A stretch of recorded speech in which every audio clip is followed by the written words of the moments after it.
విద్యార్థి పరీక్షలో జవాబు రాశాడంటే ఆ ఉత్తర పత్రికలు వాటంతట అవే వీడికి రిజల్ట్ చెప్పవు. వాటిని వాల్యుయేషన్ చేసే ఒక మనిషి, ఒక చేతనుడు ఉండాలి.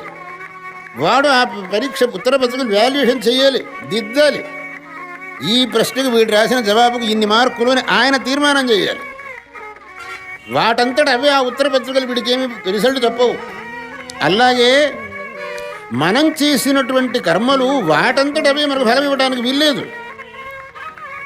ఫలానా కర్మ చేసినటువంటి వాడికి ఫలానా ఫలం అనే తీర్మానం చేసేటటువంటి వాడు ఒకడు ఉండాల్సిందే.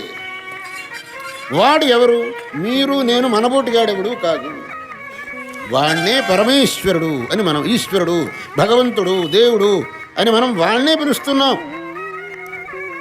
ఎవడైతే ఈ జగత్తును సృష్టించాడో, ఎవడైతే మనం చేసినటువంటి పుణ్యపాపాలకు అనుగుణమైన ఫలాన్ని ఇస్తున్నాడో,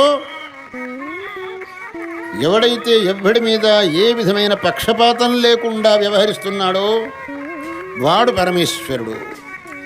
వాణ్ణి మనం ఈశ్వరుడు అని భావించి పూజ చేస్తున్నాం. భగవంతుడికి ఎవ్వడి మీద పక్షపాతం లేదు.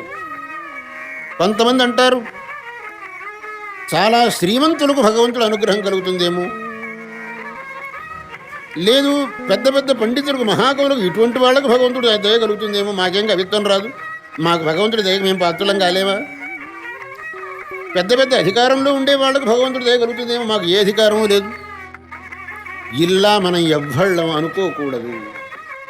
భగవంతుడి దృష్టిలో వీడు శ్రీమంతుడు, వీడు బీదవాడు, వీడు పండితుడు, వీడు పామరుడు, వీడు అధికారి, వీడు అనధికారి అనేటటువంటి భేదం ఏదీ లేదు.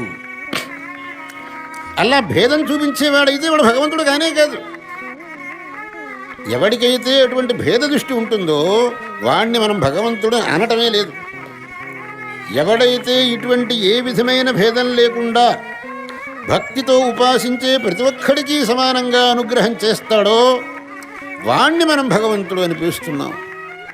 కాబట్టి భగవంతుడి అనుగ్రహానికి పాత్రులు కావటానికి ఏమి యోగ్యత కావాలి అని అంటే భక్తి అనేది మాత్రమే యోగ్యత, మిగిలింది ఏదీ కాదు. నువ్వు శ్రీమంతుడు, నువ్వు బీదవాడు అనేటటువంటి విషయం కాదు. నీకు భక్తి ఉందా లేదా? నీలో భక్తి అనేది లేదంటే నువ్వు భగవంతుడి అనుగ్రహానికి ఎన్నడూ పాత్రుడు కాలేవు.